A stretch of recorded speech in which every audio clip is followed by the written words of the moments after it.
Welcome again to my channel. For all you Tesla fans out there, right about 3:15 Eastern Standard Time, we got a notification for a software update.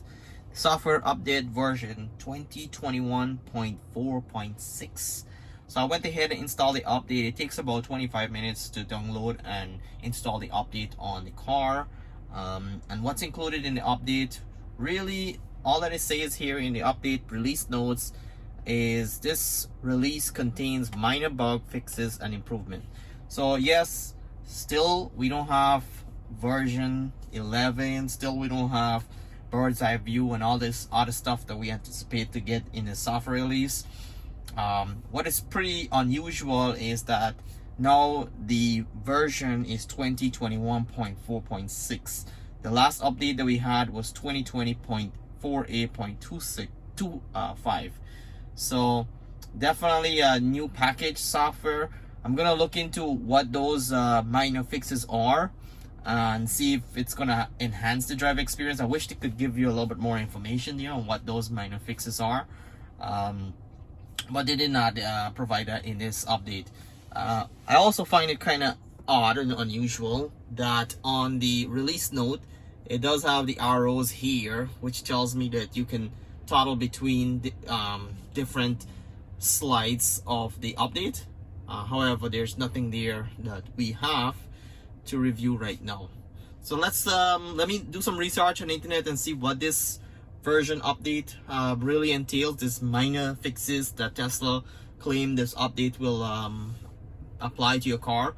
I am driving a Model Y 2021, so let's see if any of these updates enhance the drive experience for the Model Y.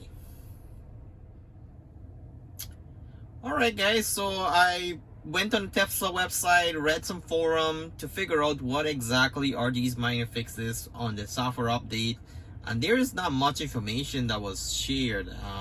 Most folks are saying that the new software update 2021.4.6 fixed some issues on the driver profile with seat memory.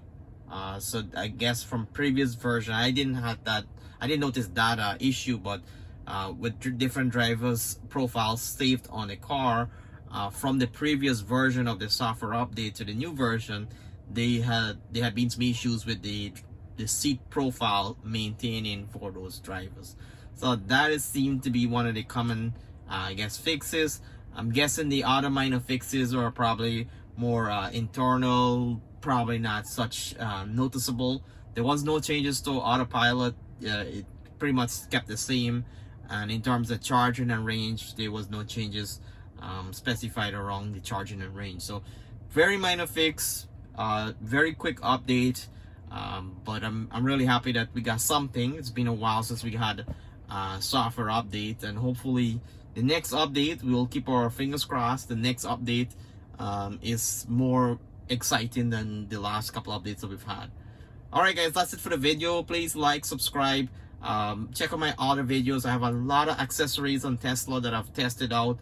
I've purchased 90% of the accessories that's in the Tesla shop, and I've reviewed those accessories, so check it out and like and subscribe. I will keep bringing updates on the Tesla Model Y and Tesla in general. So subscribe to the channel and turn on those bell notifications so you can see these videos as they get released weekly. We'll see you in the next video. Sorry to disappoint. We didn't get what we wanted in this software update, but at least we're getting something.